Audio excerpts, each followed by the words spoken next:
Hello students, welcome back to your favourite channel Magnet Brains. I am Gauri Jadoon, economics educator. Students, आज हम discuss करने वाले, हम already पढ़ चुके हैं what is the meaning of excess demand, लेकिन how we can control excess demand, उसको हम पढ़ने वाले हैं। लेकिन उससे पहले आपको बताना चाहती हूँ कि मैग्नेट ब्रेन्स एक ऐसा प्लेटफॉर्म है जो आपको प्रोवाइड करता है फ्री एंड क्वालिटी एजुकेशन। अगर मैं सीबीएसई की बात करूँ तो किंडर गार्डन से लेकर क्लास 12 तक के सारे कोर्सेज आपको यहाँ पे मिल जाते हैं। And we also Hindi medium channel जहाँ पे हम कवर करते हैं क्लासेस 6 से लेकर क्लास 12 तक। साथ ही में स्टूडेंट्स आपको यहाँ पे मिल जाते हैं e notes and e books, उसकी जो लिंक डिस्क्रिप्शन बॉक्स में हमेशा गिवन रहती है, तो कभी भी जाके आप देख सकते हो। स्टूडेंट्स, तो इसी बात पर सबसे पहले आपको क्या करना है, जल्दी से लाइक शेयर एंड सब्सक्राइब करना है हमारे चैनल को। नॉट जस्ट सीबीएसई, हम डिफरेंट स्टेट बोर्ड्स को भी कवर करते हैं, चाहे वो यूपी बोर्ड हो, एमपी बोर्ड हो, दिल्ली बोर्ड हो, बिहार बोर्ड हो या राजस्थान बोर्ड हो। तो सारे बोर्ड्स के तरीके से classes absolutely free of cost आपको मैग्नेट ब्रेन से मिल जाएगी। Right students, so without wasting any time start करते हैं आज की ये class. So what is the meaning of excess demand? Excess का मतलब क्या होता है? कोई चीज जब हद से ज्यादा होती है ना, मैक्सिमम, मतलब सफिशिएंट से भी ज्यादा मैं बोलूंगी, दैट इज एक्सेस डिमांड। तो एक्सेस डिमांड को मैं अगर मैक्रो इकोनॉमिक्स के पॉइंट ऑफ व्यू से बोलूं, हम उसको क्या बोलते हैं? Aggregate demand. ठीक है, डिमांड को हम लोग मैक्रो इकोनॉमिक्स में क्या बोलते हैं? Aggregate demand. तो जब मैं बोल सकती हूं, जब एग्रीगेट डिमांड ज्यादा हो जाती है as compare to the aggregate supply, उस सिचुएशन को मैं क्या बोल सकती हूं स्टूडेंट्स? Excess demand. इसमें क्या होता है? इन्फ्लेशनरी गैप आता है, मतलब इन्फ्लेशन होता है। देखो, सिंपल सा फंडा समझो, हटाओ सारी इकोनॉमिक्स वाली बातें, बहुत ही लॉजिकल वाली चीजें हम सोचते हैं, फिर समझने की कोशिश करते हैं ये वाले कॉन्सेप्ट को। अगर आप सोचो कि कोई चीज की, किसी चीज की शॉर्टेज है, क्यों शॉर्टेज है भाई? कि मेरे पास एक ही चॉकलेट है, लेकिन मेरे भाई बहन 3-4 है और बोल रहे हैं कि नहीं मुझे सबको चॉकलेट खानी है, सबको चॉकलेट खानी है। अब आपके पास चॉकलेट तो एक ही है, लेकिन उसकी डिमांड बहुत ज्यादा है। सप्लाई क्या है? 1 चॉकलेट। डिमांड क्या है? 5-6 लोगों में बांटनी। कैसे करोगे? छोटी सी तो चॉकलेट है। तो उसमें क्या होता है कि नहीं भाई, जो मेरा प्रोजेक्ट टाइम पे बना के मुझे देगा ना, उसी को मैं चॉकलेट दूंगी। तो मतलब आपको उस चीज के लिए कोई कीमत देनी पड़ेगी, मतलब आपने उसकी कीमत बढ़ा दी। वैसे तो चॉकलेट अगर सिर्फ 2 जन होते तो हाफ हाफ करके खा लेते, लेकिन क्योंकि अब हमारे पास तादाद ज्यादा है, ज्यादा डिमांड हो रही है, तो हमने क्या बोला कि थोड़ा फायदा उठाया जाए। जो मेरा प्रोजेक्ट काम पे टाइम पे करके देगा, उसको ही मैं चॉकलेट बांटूंगी अपने साथ। तो आपने एक तरीके से उसका इन्फ्लेशन कर दिया। सिमिलरली इकोनॉमी भी क्या होता है, जब किसी चीज की शॉर्टेज हो जाती है और लोगों में डिमांड बहुत ज्यादा बढ़ जाती है, जैसे कि आपने देखा होगा समर्स में नींबू पानी का बड़ा चस्का रहता है, नींबू पानी पीने का मजा ही कुछ और है और बहुत बेनिफिशियल भी होता है, लेकिन नींबू बड़े महंगे आते हैं, 15 रुपए का एक, है ना, बहुत ज्यादा शॉर्टेज हो जाती है। तो जो नींबू हमें आराम से मिल सकता है, हमने सर्दियों में देखा है बहुत सस्ता मिलता है, वो इतना ज्यादा महंगा हो जाता है बिकॉज उसकी शॉर्टेज हो जाती है, तो उसकी डिमांड बढ़ जाती है, एक्सेस डिमांड होने लगती है। एग्रीगेट डिमांड हमारी ज्यादा हो जाती है as compare to the excess supply या एग्रीगेट सप्लाई। तो क्या हो जाता है स्टूडेंट्स? उस केस में हो जाता है इन्फ्लेशनरी गैप, इन्फ्लेशन। इन्फ्लेशन का मतलब क्या होता है? किसी चीज का महंगा होना, इंक्रीज इन द प्राइसेस, उसको हम लोग क्या बोल सकते हैं? Inflation. So that is why students, अगर मैं बात करती हूँ मेरे एक्सेस डिमांड की, इसको कंट्रोल करने से पहले इसका मीनिंग हम ऑलरेडी पढ़ चुके हैं, लेकिन आपको क्विक रिवीजन दे रही हूं मैं कि एक्सेस डिमांड कब होता है? जब मेरा aggregate demand is more than aggregate supply. Clear? Done? So, उससे पहले students, the problem of excess demand and deficient demand occur when the current deficient demand मतलब सप्लाई ज्यादा है, डिमांड नहीं है। इसका मतलब क्या होता है? What is the meaning of deficient demand? मतलब आपका एग्रीगेट सप्लाई ज्यादा है as compared to the aggregate demand, है ना। इतनी सारी चॉकलेट्स पड़ी लेकिन खाने के लिए कोई नहीं है, ऐसा होता नहीं है वैसे, लेकिन ठीक है। सिमिलरली इकोनॉमी भी देख सकते हो कि आपके पास ज्यादा स्टॉक है लेकिन उसकी डिमांड ही नहीं है, मतलब ये क्या हो गया? Deficient demand. मार्केट में उस चीज की डिमांड ही नहीं है, कोई उसको खरीदना ही नहीं चाह रहा, उसको हम लोग क्या बोलते हैं? Deficient demand. ठीक है, डेफिशिएंट का मतलब क्या होता है? जिसकी कमी होती है। सो दैट इज वाई इस केस में क्या होता है? Aggregate supply is more than aggregate demand. ठीक है, now when the current aggregate demand is more और less than the aggregate demand required for full employment equilibrium, this problem can be solved by bringing a change in the level of aggregate demand in an economy. इसको कैसे हम सही कर सकते हैं? Aggregate demand को balance out करके। There are number of measures to control excess and deficient demand. Now this particular session is really long, so that is why I have divided into 2 parts. पहले हम लोग पढ़ने वाले हैं how we can control to excess demand, फिर हम लोग deficient demand के बारे में पढ़ेंगे, ताकि ना एक ही पार्ट में करूंगी तो वो 1.5-2 घंटे का पूरा वीडियो हो जाएगा, कौन देखेगा, कौन पढ़ेगा, कौन समझेगा, बहुत ज्यादा लंबा हो जाएगा। So that is why students, मैं इसको 2 पार्ट्स में आपको डिवाइड करके आपके लिए वीडियोस लेके आऊंगी। फाइन, चलेगा? Okay, so however the scope of syllabus restricts the study of the following measures, लेकिन जितना आपके लिए सिलेबस में नेसेसरी है उतना हम पढ़ेंगे। ऑफ कोर्स इकोनॉमी के टर्म से बात करती हूँ तो बहुत सारे कॉन्सेप्ट्स और बहुत सारी चीजें हमें पढ़नी पड़ती है जो कॉम्प्लेक्स है to understand, so that is why they are not included directly into your syllabus. Clear? So बस अभी इतना समझो what is the meaning of excess demand. ठीक है, तो सबसे पहले व्हाट आर द मेजर्स से पहले मैं आपको एक स्लाइड दिखाना चाहती हूँ students. See we have a lot to cover, और ये सारी चीजें आपको ऐसा लग रहा होगा कहीं पढ़ी हैं। जिनने मनी एंड बैंकिंग चैप्टर मुझसे पढ़ा है, ठीक है, उनको पता कि मैंने बहुत सारी टेक्निक्स याद कराई थी टू अंडरस्टैंड अ पर्टिकुलर कि बैंक रेट क्या होता है, रेपो रेट क्या होता है, ये सारी चीजें कैसे याद करें। इस पर मैं काफी शॉर्ट्स वगैरह भी लेके आई हूँ सभी के लिए, economics in a minute series लेके आई हूँ, तो वहां पे भी आपने सारे कॉन्सेप्ट्स को बहुत बार रिवाइज किया होगा, तो सेम चीजें भी हमें फिर से पढ़नी है। तो अगर आपने वो वाला चैप्टर बहुत अच्छे से पढ़ा तो आपको ये वाला चैप्टर बहुत ईजी लगेगा। तो जैसे कि आप देख सकते हो हाउ वी कैन कंट्रोल, इसको मैंने एंड में रखा है, लेकिन of course you can take a screenshot of this students. Measures to control excess demand, किस तरीके से आप एक्सेस डिमांड को कंट्रोल कर सकते हो। एक्सेस डिमांड मतलब शॉर्टेज हो रही है। शॉर्टेज क्यों हो रही है? क्योंकि ज्यादा लोग खरीदना चाह रहे हैं। अब ज्यादा लोग खरीद क्यों पा रहे हैं? क्योंकि उनके पास ज्यादा पैसा है। आप किसी चीज की डिमांड क्यों करोगे जब आप उसी चीज को खरीद सकते हो। डिमांड की डेफिनेशन पढ़ी थी आपने माइक्रो इकोनॉमिक्स में। What was the definition of demand? Demand क्या कहता है कि eight a given point of a time किसी चीज को खरीदने की आपकी सबसे पहले विलिंगनेस होनी चाहिए and you are able to pay for it. आप उस चीज को अफोर्ड कर सकते हो तभी वो डिमांड है, अदरवाइज वो वांट है। किसी चीज को अगर आप चाहते हो खरीदना, आप उसको आप खरीद सकते हो उस पर्टिकुलर पॉइंट ऑफ टाइम पे, उसको मैं डिमांड बोलती हूँ। सो दैट इज व्हाई, मतलब ये डिमांड क्या है? मतलब लोगों के पास पैसा है खरीदने के लिए, और अगर पैसे को मुझे कंट्रोल करना है, किसी चीज को मुझे कंट्रोल करना है, तो उसमें मनी सप्लाई का कॉन्सेप्ट आता है। And who is the regulator and controller of money supply? जल्दी बता दो, कौन करता है भाई? ये करता है हमारा आरबीआई। ठीक है, तो आपको पता है कि हमारे पास दो तरीके की चीजें होती हैं। एक होता है मेरे पास फिस्कल पॉलिसी। फिस्कल पॉलिसी में एफ आता है, यानी मिनिस्ट्री ऑफ फाइनेंस, यानी गवर्नमेंट रिस्पॉन्सिबल है। सिमिलरली जब मैं बात करती हूँ स्टूडेंट्स, हमारा एक और पोर्शन हमारे पास आता है, that is monetary policy. Monetary policy कौन बनाता है? एम से याद रखना है, मनी। तो मनी से क्या याद रखोगे? बैंक्स में जमा करते हैं। सबसे बड़ा बैंक कौन सा है? आरबीआई। तो आरबीआई इसको बनाता है मॉनेटरी पॉलिसी को। तो सबसे पहले तो ये याद होना चाहिए स्टूडेंट्स कि मॉनेटरी पॉलिसी कौन बनाता है? RBI, correct. और हमारे में बात करती हूँ स्टूडेंट्स, फिस्कल पॉलिसी कौन बनाता है? That is the government. ठीक है, फाइनेंस मिनिस्टर, आपने देखा होगा जो बजट पेश करते हैं, एग्जैक्टली तो इसमें भी हमारे पास ये रहता है, decrease in government spending and increase in taxes. ये दो तरीके होते हैं जिससे वो एक तरीके से एक्सेस डिमांड को कंट्रोल कर सकते हैं, मेजर कर सकते हैं। वहीं पर जब मैं बात करती हूँ मॉनेटरी पॉलिसी की, तो हमने तो बहुत सारे मेथड्स पढ़े। मॉनेटरी पॉलिसी में दो तरीके के मेथड्स पढ़े थे, एक तो क्वालिटेटिव और एक हमारे पास था क्वांटिटेटिव। क्वांटिटेटिव मतलब bank rate, repo rate, margin requirements, LRR, ये सारी चीजें पढ़ी हैं। वहीं पे आपने देखा होगा जो मेरे पास क्वालिटेटिव होती है उसमें मार्जिन रिक्वायरमेंट्स होता है, मॉरल सुएशन होता है, ये सारी चीजें। सो क्वांटिटेटिव में क्या है मेरे पास? Bank rate, repo rate, reverse repo rate, ये सारी चीजें। वहीं पे जब मैं बात करती हूँ क्वालिटेटिव मेजर्स की, तो इसमें increase in margin requirements, moral suasion, ये सारी चीजें मैंने कहाँ पढ़ी हैं? मनी एंड बैंकिंग वाले चैप्टर में पढ़ी हैं। इससे प्रीवियस वाले चैप्टर में हम पढ़ के आ चुके हैं सारी चीजें। तो अगर वो वाला चैप्टर मैंने अच्छे से पढ़ा है, समझा है, तो ये पूरा पोर्शन मुझे बहुत ईजी लगने वाला है। So that is why I told you कि हर एक चैप्टर का बहुत इन डेप्थ नॉलेज आपको होना जरूरी है, तभी आपको पता चलेगा कि हर एक चीज कनेक्टेड क्यों है। फाइन, तो सबसे पहले आप सभी को एक चार्ट बनाना है अपनी कॉपीज में भी अच्छे से, और इसका जल्दी से स्क्रीनशॉट लेना है। Quickly students, we can not waste time, right?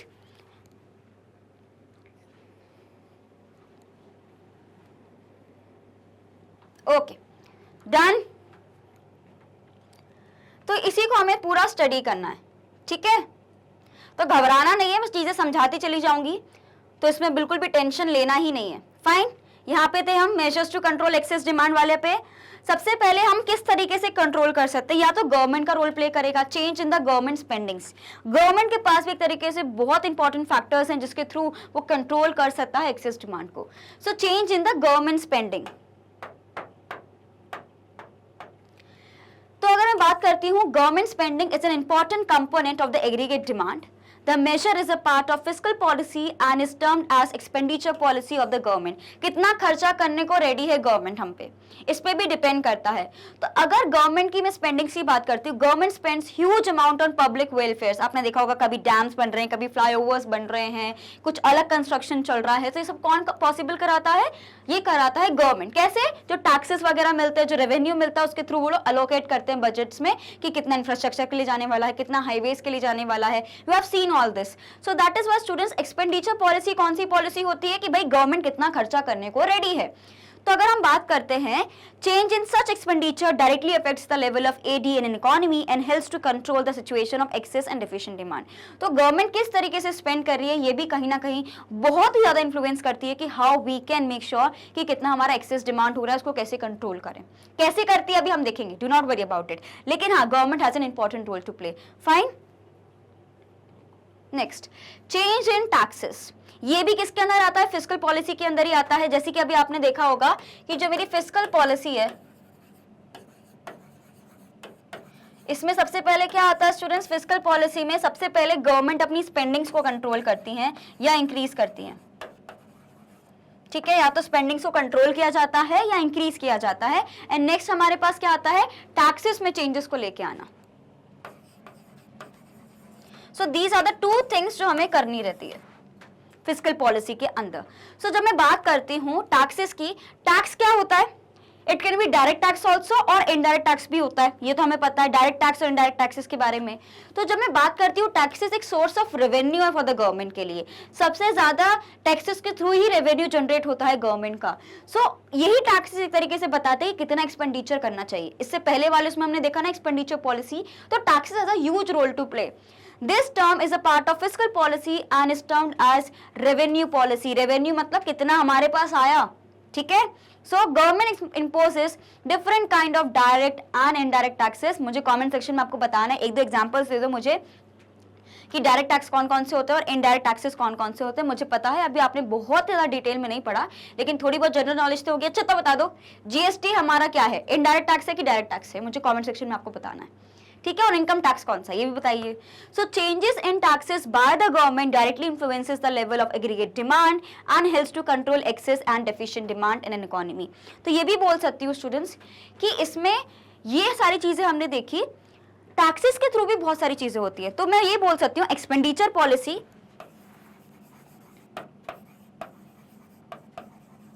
Plus मैं बोल सकती हूँ टैक्सेस में हमारे पास आ रही रेवेन्यू पॉलिसी, जैसे कि आपको यहाँ पे दिख रहा है।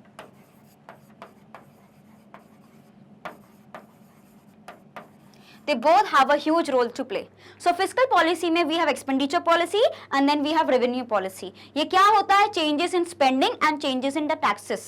ठीक है, इन दो तरीके से भी हम लोग एक्सेस डिमांड को मेजर कर सकते हैं, कंट्रोल कर सकते हैं। ओके,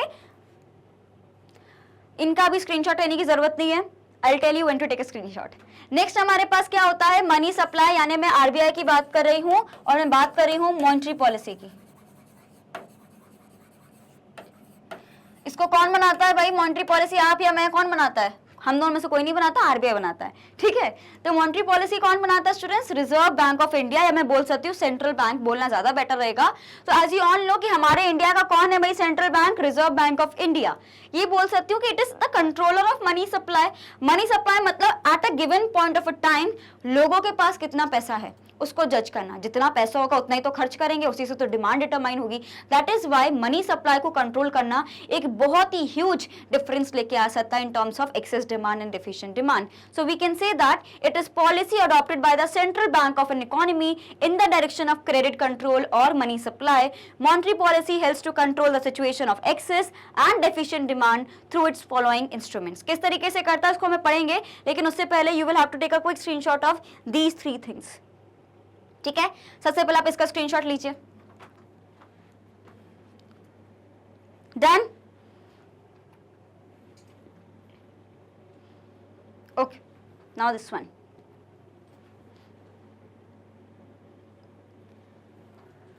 तो स्टूडेंट्स लेट्स स्टार्ट। फर्स्ट हम लोग पढ़ेंगे क्वांटिटेटिव मेजर्स और फिर हम क्या पढ़ेंगे students? We will study qualitative measures. Fine, ये दोनों ही मेजर्स हम पढ़ चुके हैं मनी एंड बैंकिंग वाले चैप्टर में। बैंकिंग के अंदर हमने सारी चीजें पढ़ी थी, what is bank rate, repo rate, reverse repo rate, है ना, व्हाट इज LRR, जिसमें हमने क्या पढ़ा था, SLR और CRR पढ़ा था। जिनने ये सारे शब्द उनको लग रहा है कि बिल्कुल क्या बोल रही है मैम, हमें बिल्कुल समझ नहीं आ रहा है, इसका मतलब ये है कि हमने इससे पहले वाला चैप्टर बिल्कुल पढ़ा ही नहीं है। ऐसे कैसे चलने वाला है फिर, right students? As you can see कि हर एक चैप्टर बहुत ही ज्यादा इंटरकनेक्टेड है। अगर जिस भी बच्चे को इससे पहले वाला चैप्टर समझ आ गया है, उसको ये वाला पोर्शन बहुत आराम से समझ आ जाएगा, बल्कि मैं ये बोल सकती हूँ बस एक रीडिंग मार्क के उसको वो स्किप कर सकता है। So that is why students, कोशिश करिए कि ज्यादा से ज्यादा आप सेल्फ स्टडी करके चीजों को समझें। हम समझा रहे हैं, आपके स्कूल में टीचर समझा रहे हैं, उसके बाद इट इज योर जॉब कि you go through that chapter again and ये देखो कि आपको खुद से अब समझ आ रहा है कि नहीं आ रहा है। क्योंकि ये हम लोग एक हेल्पर की तरह हैं, आपको गाइड कर सकते हैं, आपको हेल्प कर सकते हैं, but at the end you are the person who are going to write the examination, not us. So आपको आना जरूरी है। वो कैसे पता चलेगा? जब आप सारी चीजों को बंद करके सेल्फ स्टडी करोगे, तब हमें पता चलता है कि हम कितने पानी में, हमें कितना आ रहा है, कितना नहीं आ रहा है। So that is why students you have to make sure कि ईच एंड एवरी चैप्टर का और बहुत थॉरो रिवीजन कर रहे हैं। तो सबसे पहले हमारे पास क्या आ रहा है क्वांटिटेटिव इंस्ट्रूमेंट्स के अंदर। So these are the instruments which influences the total volume of credit, bank rate, repo rate, reverse repo rate, open market operations and legal reserve requirements. ये चार चीजें हमारे पास आती हैं, ठीक है। सबसे पहले हमारे पास आता है बैंक रेट, रेपो रेट, फिर क्या आता है रिवर्स रेपो रेट, फिर क्या आता है OMO, जिसको हम लोग क्या बोलते हैं स्टूडेंट्स, ओपन मार्केट ऑपरेशंस, और फिर मेरे पास क्या आता है लीगल रिजर्व रेशो। हमने जब मनी मल्टीप्लायर पढ़ा था, मैंने आपको मनी मल्टीप्लायर पढ़ाया था, तो उसमें मैंने क्या बोला था, 1/LRR, ये फॉर्मूला था। और LRR के भी दो पार्ट्स होते हैं, कौन कौन से होते हैं स्टूडेंट्स, स्टैट्यूटरी लिक्विडिटी रेशो, और फिर हमारे पास आता है कैश रिजर्व रेशो, ठीक है। जो हमारे पास SLR होता है उसको हम लोग हमेशा खुद के पास रखते हैं, और जो हमारे पास CRR रहता है उसको हम लोग RBI के पास जमा करते हैं। कुछ याद आ रहा है कि नहीं आ रहा है? ये सारी चीजें हम ऑलरेडी पढ़ चुके हैं, ठीक है। तो आप इसमें भी मैं आपको कोशिश करूंगी कि मैं आपको बहुत अच्छे से क्लियर करूं, otherwise you can directly watch these kind of videos जो मैंने ऑलरेडी पिछले सेशंस में, पिछले रिकॉर्डेड वीडियोस में आपको दिख जाएगा, तो आप इसको जरूर गो थ्रू करना। उसमें मैंने बहुत डिटेल में समझाया है। अभी तो क्योंकि ये ऑलरेडी एक छोटे से चैप्टर का, मतलब बड़े से चैप्टर का छोटा सा पार्ट है, तो मैं बहुत क्विकली इसको पढ़ाऊंगी जितना नेसेसरी है, लेकिन ऑफ कोर्स बहुत इन डेप्थ हम ऑलरेडी इसके बारे में डिटेल में पढ़ चुके हैं in the previous classes. Clear? Fine. So what you have to do now? Quickly take a screenshot of it. Okay students, तो ये सारी चीजें हम ऑलरेडी पढ़ चुके हैं, लेकिन फिर भी I'll try my best कि जितना आपको जरूरी उतना मैं और फिर से समझा दूंगी, ठीक है। रिवीजन हो जाएगा, कोई दिक्कत नहीं है। सबसे पहले स्टूडेंट्स अगर मैं बात करती हूँ क्वालिटेटिव इंस्ट्रक्शंस की, एक तरीके से इंस्ट्रूमेंट्स की, तो इसमें हमारे पास आता है margin requirements, moral suasion, then we have selective credit controls. ये सारी चीजें वी हैव ऑलरेडी डिस्कस इस, ठीक है। अब देखो बैंक रेट क्या होता है, what is the meaning of bank rate, reverse repo rate. एक होता है बैंक रेट, एक होता है रेपो रेट, एक होता है हमारा शॉर्ट टर्म नीड्स के लिए, एक होता है हमारे पास लॉन्ग टर्म नीड्स के लिए। इसका मतलब क्या रहता है स्टूडेंट्स, जब RBI एक तरीके से लोन्स देता है किसको, कमर्शियल बैंक्स को, जिस रेट पे वो देता है that is known as bank rate and repo rate. वहीं पे जब मैं बात करती हूँ रिवर्स रेपो रेट, उसमें क्या होता है, बैंक्स RBI के पास सरप्लस अमाउंट एक तरीके से जमा कर देते हैं कि भाई हमारे पास ज्यादा पैसा है, आप रख लो इसको अपने पास, और फिर RBI उसको जमा करके रखता है, फिर RBI उसके बदले में इंटरेस्ट देता है। सो यू कैन सी ये वाला क्या होता है हमारे पास रिवर्स,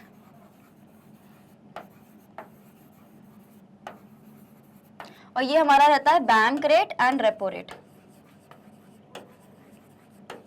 ठीक है। वहीं पे ओपन मार्केट ऑपरेशंस में क्या होता है, हम लोग गवर्नमेंट की सिक्योरिटीज को सेल करते हैं, बाय करते हैं, इससे भी सारी चीजें होती हैं। एंड LRR का भी मैंने पूरा कॉन्सेप्ट आपको अभी समझाया है, ठीक है। फिर हमारे पास आता है margin requirements, moral suasion and selective credit controls. Selective credit controls का मतलब ये रहता है स्टूडेंट्स कि कई बार आपने देखा होगा कि आपने इसका नाम सुना है, माइक्रो, स्मॉल, मीडियम एंटरप्राइजेस।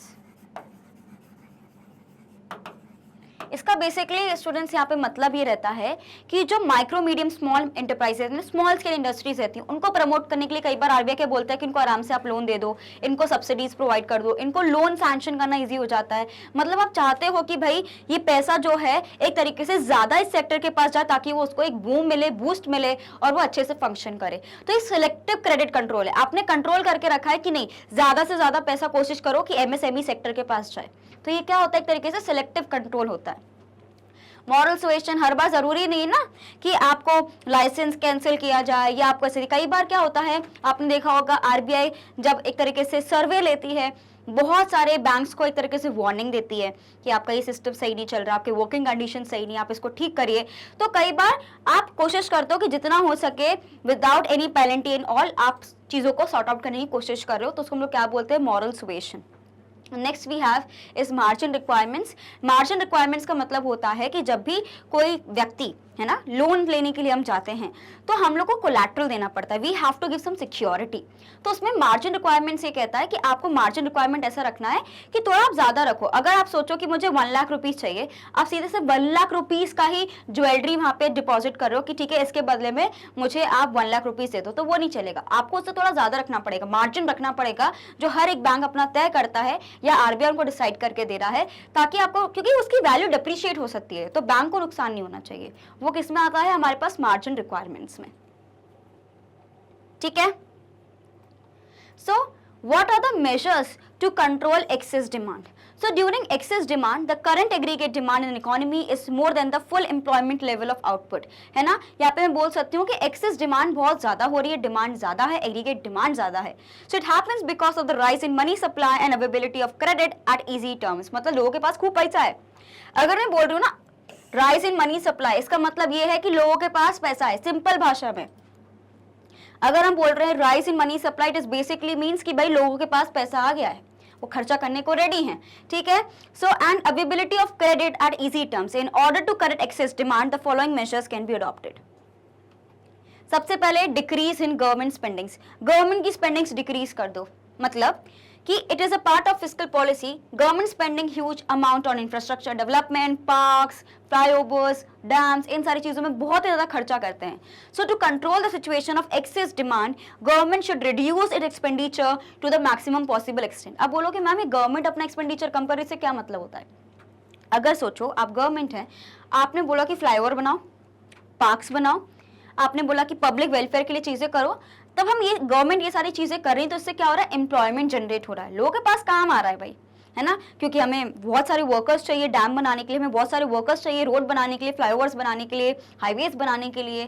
तो हमारे पास एक तरीके से जब खर्चा बढ़ रहा है गवर्नमेंट का, so whenever government will spend more, तो ज्यादा लोगों को एक तरीके से एम्प्लॉयमेंट भी मिलेगा। अगर ज्यादा एम्प्लॉयमेंट मिलेगा तो ज्यादा पैसा भी आएगा। पर हम तो चाहते ही यही ना, डिमांड बढ़ रही है बहुत ज्यादा महंगाई हो रही है, उसको कम करने के लिए लोगों के पास पैसा कम करना पड़ेगा। पैसा कम कर दोगे तो डिमांड अपने आप कम हो जाएगी। So that is why to control the situation of excess demand, government should reduce its expenditure to the maximum possible extent. More emphasis should be placed to reduce expenditure on defense and unproductive works as they really help in the growth of a country. Decrease in government spending will reduce the level of aggregate demand in the economy and helps to correct inflationary pressure in an economy. तो ना जो भी आपको ऐसा लग रहा है ना फालतू का खर्चा आप जो गवर्नमेंट कर रही है उसको थोड़ा कम कर देना चाहिए।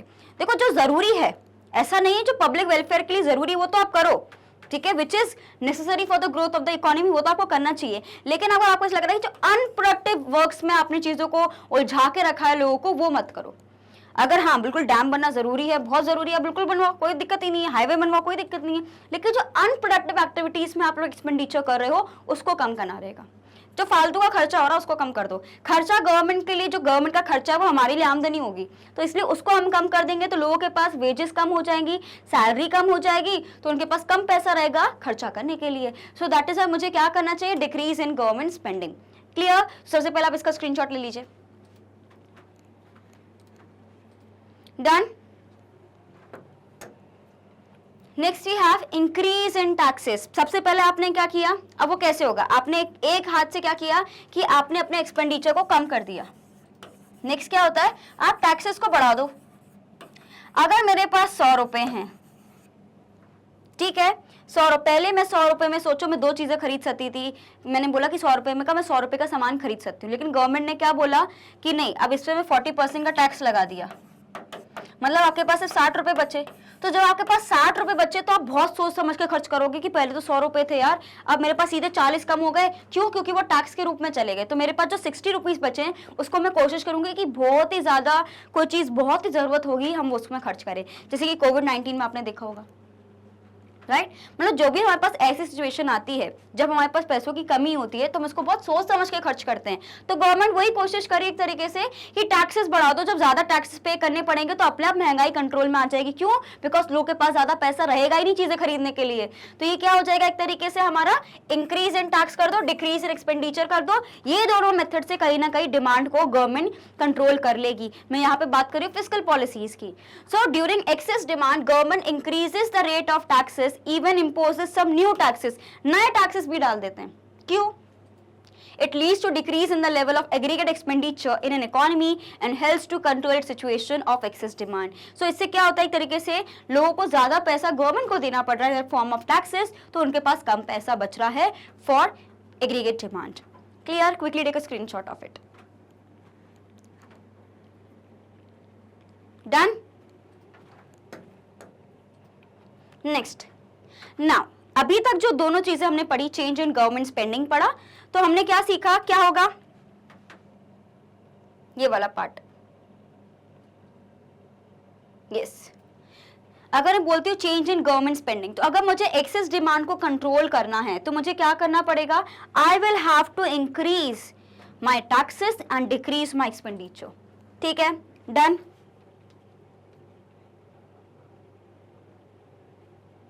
Now we are going to study कि आरबीआई क्या कर सकता है। ये तो गवर्नमेंट ने बोला कि भाई हमने अपना काम कर दिया, अब आरबीआई आप शुरू हो जाओ, अब आपकी बारी है, आप मॉनेटरी पॉलिसी को से कुछ कमाल दिखाओ। उन्होंने बोला बिल्कुल जी, आपको कैसा कमाल चाहिए, एक मेरे पास क्वालिटेटिव वाला भी है और मेरे पास एक क्वांटिटेटिव वाला भी। तो गवर्नमेंट बोलेगा भाई कैसे भी करो, कंट्रोल करो, दोनों को यूज करो। तो बेसिकली आरबीआई दोनों तरीके से कंट्रोल करने की कोशिश करती है हमारे एक्सेस डिमांड को। कौन कौन से मेथड है हमारे पास, एक है क्वालिटेटिव मेथड और एक मेरे पास है क्वांटिटेटिव मेथड।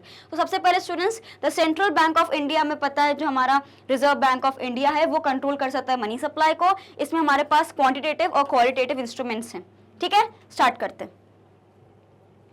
सबसे पहले क्या होता है, बैंक रेट की अगर मैं बात करती हूँ, what is the meaning of bank rate? It is a rate at which RBI approves और give loans to commercial banks. So we can say that bank rate is the rate at which the central bank lends money to commercial bank to meet their long term needs. अब देखो simple सी बात है, आपको मैंने पहले भी समझाया जब मैं आपको बैंक चैप्टर पढ़ा रही थी कि हायरार्की कैसे चलती है। यहाँ पे आरबीआई है, फिर मेरे पास मेरे बैंक्स आ रहे हैं, कमर्शियल बैंक्स वगैरह सब आ रहे हैं, और फिर मेरे पास क्या आ रहे हैं स्टूडेंट्स, पब्लिक। ठीक है, हम किससे लोन मांगते हैं? बैंक से। बैंक किससे लोन मांग सकता है? आरबीआई से। तो आरबीआई ने क्या बोला कि आरबीआई ने बैंक रेट बढ़ा दिया, मतलब अब आसानी से कमर्शियल बैंक्स को इंटरेस्ट नहीं, मतलब लोन नहीं मिल पाएगा, उनको महंगा पड़ेगा। तो जो चीज हमें महंगी मिलती है, नॉर्मल सी टेंडेंसी होती है कि उसको हम लोग कम लेते हैं। तो अगर हमें पता है कि बैंक को महंगा पड़ेगा आरबीआई से लेना, तो वो कम पैसा लेगी। जब इसके पास कम पैसा होगा तो पब्लिक को भी तो वो ज्यादा इंटरेस्ट रेट पे लेगी, तो क्या होगा, पब्लिक भी लेना पसंद नहीं करेगी। आप सोचो कि आपको कोई लोन लेने जाना है, वो बोले कि नहीं 12% का आपको इंटरेस्ट देना पड़ेगा, तो आप बोलोगे यार पहले तो सिर्फ 8% लगता था, अब तो 4% बढ़ गया है।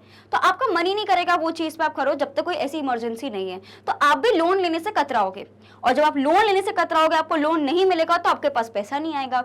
झंझट क्या है कि लोगों के पास पैसा नहीं आना चाहिए। That's it. तो यहाँ पे जब हम ये बात कर रहे हैं, जब आरबीआई महंगा कर देगा बैंक्स के लिए लोन लेना, तो बैंक भी तो हमारे लिए महंगा कर देगा। हायरार्की सिस्टम चल रहा है। तो अगर बैंक्स ने एक्सपेंसिव कर दिया लोन्स लेना कमर्शियल बैंक्स के लिए, तो commercial banks will make it expensive for us to take a loan. So that is why हमें क्या करना चाहिए, अगर हम चाहते हैं कि बैंक जो लोगों के पास पैसा है वो कम हो जाए, आप लोग को क्या करना है, बैंक रेट को इंक्रीज कर देना है। So we can say that bank rate is the rate at which the central bank lends money to the commercial bank. During excess demand, central bank increases the bank rate, which raises the cost of borrowings. महंगा पड़ता है भाई loan लेना, right? So that is why it forces the commercial banks to increase their rates also, वो जो loan जिस पे provide करते हैं उसको भी महंगा करना पड़ता है। इससे क्या होता है, जो पब्लिक है वो भी लोन लेने से कतराती है। तो इससे क्या होगा students, it reduces availability of credit. लोगों के पास पैसा नहीं आता, पैसा नहीं आएगा तो ज्यादा खर्चा वो करेंगे ही नहीं। सो दैट इज वाई हमें ये समझ में आ गया कि हम लोग को बैंक रेट बनाने पड़ेंगे। कब, एक्सेस डिमांड के केस में। ठीक है, जल्दी से आपको इसका स्क्रीनशॉट लेना है। Done, okay. नेक्स्ट क्या आता है, increase in repo rate. What is the meaning of repo rate? Again, repo rate is the rate at which the central bank lends money to the commercial banks. जो same हमने पूरा फंडा अभी bank rate में लगाया ना, ditto आप यहाँ पे लगा दो। यहाँ पे भी क्या होगा students, during the access demand central bank increases the repo rate. Repo rate बढ़ा दिया, क्या होगा, आरबीआई ने रेपो रेट बढ़ाया तो वो किसके लिए महंगा हो गया, कमर्शियल बैंक्स के लिए। और कमर्शियल बैंक्स के लिए कोई चीज महंगी हुई तो वो हमारे लिए महंगी कर देंगे। तो लोन लेना जब मेरे लिए महंगा पड़ेगा तो मैं लोन नहीं लेना पसंद करूंगी। तो उस केस में क्या हो जाएगा कि मेरे पास क्रेडिट नहीं आएगा, और जब लोगों के पास क्रेडिट नहीं आएगा तो ज्यादा खर्चा करना पसंद नहीं करेंगे, तो एग्रीगेट डिमांड कम हो जाएगी, इन्फ्लेशन कम हो जाएगा। Right, quickly take a screenshot of it. Same funda है, बिल्कुल डिट्टो सेम, जो अभी बैंक रेट में पड़ा सेम आप पूरा लिख सकते हो रेपो रेट में, कोई दिक्कत नहीं है। ठीक है, बस हाँ बैंक रेट की जगह रेपो रेट लिख देना। ठीक है, ओके। नेक्स्ट क्या आता है, सो what is the difference between repo rate and bank rate? So banking chapter में भी हम इसको पढ़ चुके हैं, एक बार फिर से पढ़ लेते हैं कि अगर मैं बात करती हूँ, मैंने आपको पहले ही बताया था। ठीक है, सो रेपो रेट क्या होता है स्टूडेंट्स, ये शॉर्ट टर्म बेसिस के लिए रहता है और बैंक रेट हमारा लॉन्ग टर्म बेसिस के लिए रहता है। तो रेपुटेशन बचानी है शॉर्ट टर्म में। ठीक है, सो रेपो रेट क्या होता है, रेपुटेशन बचानी है शॉर्ट रन में, और मेरा जो बैंक रेट रहता है वो लॉन्ग टर्म की बात हम कर रहे हैं।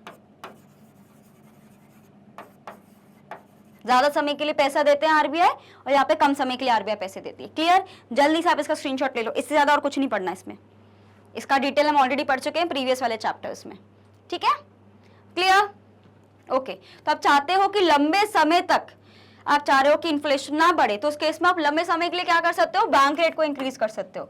अगर एकदम करंटली बिल्कुल अभी के अभी आप चाहते हो कि थोड़ा असर दिखे इकोनॉमी में, तो आप रेपो रेट के लिए कर सकते हो, बिकॉज शॉर्ट टर्म बेसिस के लिए है। ठीक है, क्लियर, आगे बढ़ते हैं भाई। थर्ड हमारे पास आता है इंक्रीज इन reverse repo rate. Reverse repo rate मतलब उल्टी भैया, हमारी एक तरीके से नदी बह रही है। इसमें क्या हो रहा है कि अभी तक आरबीआई हमें लोन दे रही थी कमर्शियल बैंक्स को, कमर्शियल बैंक्स बोल रहे हैं हमारे पास बहुत पैसा है, आप रखो अपने पास और इंटरेस्ट मुझे दो। तो ये क्या हो गया, रिवर्स रेपो रेट। तो ये सिचुएशन क्या होता है, reverse repo rate is the rate of interest at which commercial banks can deposit their surplus funds with the central bank for a relative shorter period of a time. थोड़े time के लिए बोलेंगे हमारे पास बहुत पैसा है, थोड़े टाइम के लिए आप रख लीजिए, उसके बदले में इंटरेस्ट हमें दे दीजिए। तो ये क्या होता है स्टूडेंट्स, यहाँ पे रिवर्स हो रही है चीजें, रिवर्स रेपो रेट हो रहा है। So deal with the situation of excess demand, क्या होता है, रिवर्स रेपो रेट में be increase by the central bank. It encourages the commercial bank to park their surplus funds with the central bank. देखो आपको पता है कि usually आपने एफडी के अगर हमें बोले इंटरेस्ट रेट बढ़ जाते हैं, है ना, कोई नई स्कीम आ गई कि कहां सिर्फ 7% हमें एफडी पे मिल रहा है, अब 9% मिलने लगा, तो लोग जोड़ जोड़ के अपने पैसे कहीं भी एफडी में लगा देते हैं कि यार अब ज्यादा इंटरेस्ट मिल रहा है। तो सेम कमर्शियल बैंक के साथ भी होता है, जब उनको पता है कि आरबीआई उनको ललचाता है कि नहीं भैया मैंने रिवर्स रेपो रेट बहुत ज्यादा कर दिया, पहले तुम लोगों को कितना मिल रहा था 8%, हटाओ 10% कर दिया मैंने। तो क्या होता है, कमर्शियल बैंक्स का मन करता है कि भैया 2% एक्स्ट्रा मिल रहा है, जल्दी से आरबीआई के पास जमा करा दो। तो क्या होता है, इस तरीके से आरबीआई ललचा रहा है किसको, कमर्शियल बैंक्स को, कि भाई हमारे पास सेविंग्स डाल दो अपनी। जब आप सेविंग्स डाल दोगे तो बैंक के पास खुद कुछ नहीं बचेगा ज्यादा लोगों को देने के लिए, तो अपने आप लोगों के पास पैसा नहीं पहुंचेगा। तो इसको हम लोग क्या बोल सकते हैं, रिवर्स रेपो रेट। इससे क्या होगा, ये एनकरेज करता है कमर्शियल बैंक्स को कि वो अपने सरप्लस फंड्स किसको दे दें, आरबीआई को दे दें, सेंट्रल बैंक को दे दें। It will reduce credit creating power of the commercial banks. As a result, consumption expenditure and investment expenditure may get reduced. जिसको डेली बेसिस के लिए खर्चा चाहिए उसको भी कम हो जाएगा और फर्म्स के लिए भी बड़ा महंगा पड़ेगा। तो एक तरीके से दोनों ही अर्न नहीं कर पाएंगे और इसमें क्या हो जाएगा, एग्रीगेट डिमांड हमारा कंट्रोल में आ जाएगा। तो इस तरीके से आरबीआई फंक्शन कर लेता है। ठीक है, जल्दी से आपको उसका स्क्रीनशॉट लेना है। Done. Now, open market operations, जैसे कि मैंने आपको पहले भी समझाया था, इसमें हम लोग बात करते हैं buying and selling of government securities. तो क्या होता है students, open market operations refers to sale and purchase of securities in the open market by the central bank. Central bank एक तरीके से गवर्नमेंट की जो सिक्योरिटीज रहती है उसको बाइंग एंड सेलिंग का काम करता है। तो अगर हम चाहते हैं कि पब्लिक के पास ज्यादा पैसा जाए, ठीक है, तो गवर्नमेंट अपनी सिक्योरिटीज को एक तरीके से सेल करने लगती है। अगर मुझे समझो कि मुझे पैसों की जरूरत है, तो आरबीआई को पता है कि मुझे पैसा निकालना है लोगों से और अपने जेब में रखना है। क्यों? बिकॉज लोगों के पास ज्यादा पैसा आ गया और ज्यादा खर्चा करने को रेडी हो रहे हैं। तो आरबीआई क्या बोलेगा, अपनी गवर्नमेंट सिक्योरिटीज को सेल करना शुरू करेगा ताकि उसके पास पब्लिक का पैसा है। So now you will start selling your public securities. जो हमारे पास सिक्योरिटीज है गवर्नमेंट की, तो लोग खरीदना क्यों पसंद करेंगे कि भाई गवर्नमेंट सिक्योरिटी बिल्कुल परचेज करो, गवर्नमेंट हमेशा एक सिक्योरिटी देता है, दैट इज वाई लोग उसको खरीदना पसंद करते हैं। तो इसमें क्या होगा, अगर वो सेल करेगा, अगर मैं किसी चीज की सेल्स करूंगी, अगर मेरे पास ये पेन है, अगर पेन को बेच दूंगी तो मेरे पास पैसा आएगा। इससे क्या होगा कि money will come,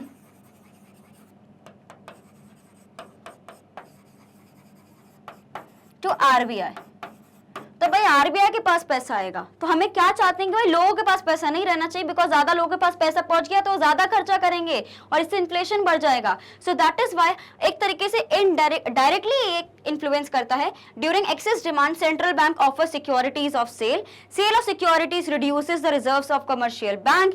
it adversely effects the banks ability to create credit and decrease the level of aggregate demand. तो क्या होता है, जब सिक्योरिटीज बिकती हैं तो कमर्शियल बैंक्स को खरीदने जाते हैं, तो कमर्शियल बैंक्स की जेब खाली हो जाती है, बिकॉज उन्होंने तो सारी चीजों को परचेज कर लिया। तो जब उनके पास पैसे बचते ही नहीं है तो लोगों को भी पैसे नहीं दे पाते हैं। तो अगेन क्या हो रहा है, लोगों के पास कम पैसे, जितना कम पैसा उतना हमारा इकोनॉमी हमारा कम रहेगा और इन्फ्लेशन नहीं रहेगी। ठीक है, जल्दी से इसका स्क्रीनशॉट ले लीजिए, बहुत इंपॉर्टेंट है सारी चीजें मैं बता रही हूं आपको। ये असर्शन और स्टेटमेंट बेस्ड क्वेश्चन से बहुत बार पूछा जा चुका है, तो start taking economics seriously. Next क्या होता है, increase in legal reserve ratio. मैंने आपको पहले ही बताया था कि एलआरआर के दो पार्ट्स होते हैं। एक होता है हमारे पास एसएलआर, जिसे कि आप देख सकते हो यहाँ पे, स्टैट्यूटरी लिक्विडिटी रेशियो, और फिर हमारे पास क्या आता है, कैश रिजर्व रेशियो। ठीक है, कैश रिजर्व रेशियो कौन सा होता है, it is the minimum percentage of the net deposits at demand and the time liabilities to be kept by the commercial banks with the central bank. इसको हम लोग कहाँ जमा करते हैं, आरबीआई के पास, और इसको कहाँ रखते हैं भैया, अपने पास, बैंक। ठीक है, तो अगर मैं increase in legal reserve ratio रख दूं, मतलब लीगल रिजर्व रेशियो मतलब होता है कि जो भी आपके पास डिपॉजिट आया है बैंक के पास, उसमें से कुछ परसेंटेज आपको सेव करके रखना है, उसको आप लोन की तरह नहीं बांट सकते। तो सपोज अगर किसी बैंक के पास 100 रुपए आए और लीगल रिजर्व रेशियो ने क्या बोला, 20% है, तो मतलब इसमें से आपको 20 रुपीज सेव करने पड़ेंगे। आप सिर्फ 80 रुपए का ही बिजनेस कर सकते हो, लोगों को बांट सकते हो, पूरा 100 नहीं कर सकते। तो अभी अभी 20 था, अगर मैं एलआरआर को बढ़ा दूं, इसको मैं 40 कर दूं या 60 कर दूं, तो मुझे 60 यहाँ पे रखना पड़ेगा और सिर्फ 40 ही मैं एक तरीके से लोगों को लोन दे पाऊंगी, तो मेरे लिए बड़ा महंगा पड़ेगा। तो ये क्या हो गया स्टूडेंट्स, यहाँ पे उन्होंने इंक्रीज कर दिया लीगल रिजर्व, तो ये इंक्रीज हो जाएगा। तो कमर्शियल बैंक के पास जब कम पैसे होंगे तो वो ज्यादा डिमांड, ज्यादा लोन किस पे देंगे, इंटरेस्ट पे देंगे, ज्यादा इंटरेस्ट लेंगे। तो इससे भी क्या होगा, लोगों के पास कम पैसा पहुंचेगा, है ना। So that is why increase in LRR will help to control the excess demand. जल्दी से इसका स्क्रीनशॉट ले लीजिए।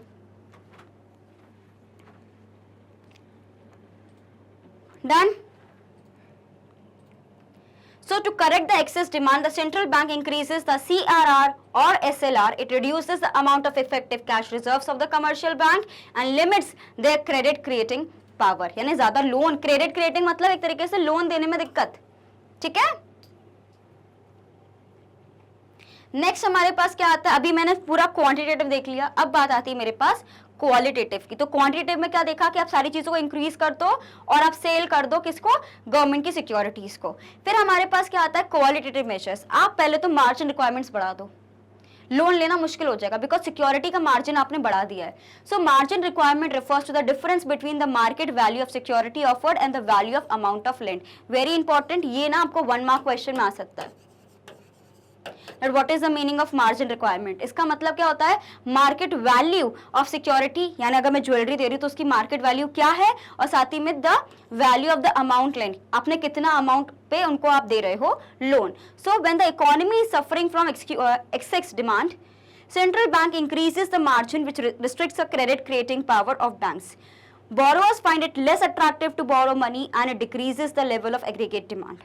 तो अगर आपकी मार्जिन रिक्वायरमेंट ज़्यादा बढ़ जाएगी तो उस केस में क्या होगा स्टूडेंट्स, एक्सेस डिमांड से जो सारी इकोनॉमी जूझ रही है, तो हमारे लिए जब लोन लेना मुश्किल हो जाएगा तो मेरे पास अगेन पैसा कम आएगा, जिससे क्या होगा, अगेन पैसा कम, और हमारा इकोनॉमी में एक्सेस डिमांड हो जाएगा, और इससे क्या होगा, इन्फ्लेशन बढ़ने लगेगी। लेकिन जब पैसा कम हो जाएगा तो अपने आप ही सारी चीजें फिर से सेटल डाउन होने लगेंगी। ठीक है, quickly take a screenshot of it.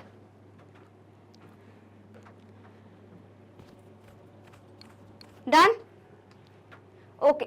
Next we have is advice to discourage lending. कई बार क्या होता है कि आरबीआई सेमिनार्स कर सकती है, स्पीच कर सकती है कि भाई इकोनॉमी अच्छे से वर्क नहीं कर रही है, बहुत ज़्यादा इन्फ्लेशन हो रही है, तो बोलेगी मैं डिस्करेज कर रहा हूँ कि आप लोग ज़्यादा लोन्स ना बांटिए, है ना, कोशिश करिए कि आप एक पर्टिकुलर सेक्टर में ज़्यादा अप्लाई करिए और दूसरे सेक्टर में भी ज़्यादा लोन्स ना दीजिए। तो ये क्या हो रहा है, मॉरल सुएशन का मतलब होता है this is the combination of persuasion and pressure. Persuasion यानी किसी चीज को परसुएट कर रहे हो, लोगों को कोशिश कर रहे हो मनाने की कि ये करो, लेकिन साथ में थोड़ा प्रेशर भी डाल रहे हो कि आपको करना ही पड़ेगा। तो ये कौन करता है, आरबीआई करता है, रिजर्व बैंक करता है, सेंट्रल बैंक करता है। ठीक है, on the other banks in order to them to act in a particular manner. हम चाहते हैं कि जैसे कि टीचर्स ऑल्सो काइंड ऑफ एक मॉरल सुएशन करती हैं डेली बेसिस पे स्टूडेंट्स के साथ कि करना है, करना पड़ेगा, करो। ठीक है, so moral suasion is exercise through discussions. आप लेटर दे सकते हो, स्पीचेस कर सकते हो, हिंट दे सकते हो बैंक्स को कि भाई सुधर जाओ, अच्छे से काम कर लो। So during excess demand the central bank advises request और परसुएट्स का मतलब क्या होता है, किसी चीज को मनाना, इन्फ्लुएंस करना। ठीक है, the commercial banks not to advance credit for speculative और नॉन एसेंशियल एक्टिविटीज। जो चीजों की जरूरत नहीं है, जो इतना महत्वपूर्ण नहीं है, उनके लिए आप लोन्स अभी मत दीजिए। ठीक है, it helps to reduce availability of credit and aggregate demand.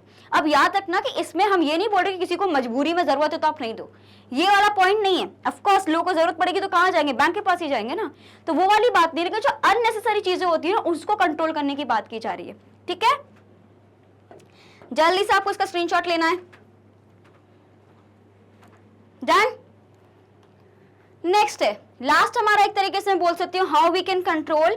इसमें क्या आ रहा है स्टूडेंट्स, हमारे पास सिलेक्टिव क्रेडिट कंट्रोल्स, जिसको मैंने बोला था कि जो क्रेडिट का मतलब क्या होता है, एक तरीके से लोन्स, ऐसे बोलो कि किसी को आप पैसा दे रहे हो उधार पे, तो it refers to the method in which the central banks gives direction to the other banks। Commercial banks को एक डायरेक्शन देता है कि किसी सेक्टर को आपको ज्यादा लोन देना है, किसी सेक्टर को आपको थोड़ा लिमिट करना है, कुछ सेक्टर्स के लिए आपको लोन सैंक्शन करने की जो पूरा प्रोसीजर है उसको इजी करना है, किसी के लिए बहुत डिफिकल्ट करना है। तो ये गवर्नमेंट क्यों करती है, जानबूझ के करती है, ताकि वो चाहते हैं कि एक पर्टिकुलर सेक्टर को ज्यादा बूम मिले और दूसरे सेक्टर को ना मिले। आपने देखा होगा there are so many schemes for women, men के लिए इतनी नहीं है, लेकिन वुमेन के लिए बहुत ज्यादा आपको स्कीम्स दिखेंगी बैंक में कि आप ये अकाउंट बनवा लीजिए, आप ये लोन ले लीजिए।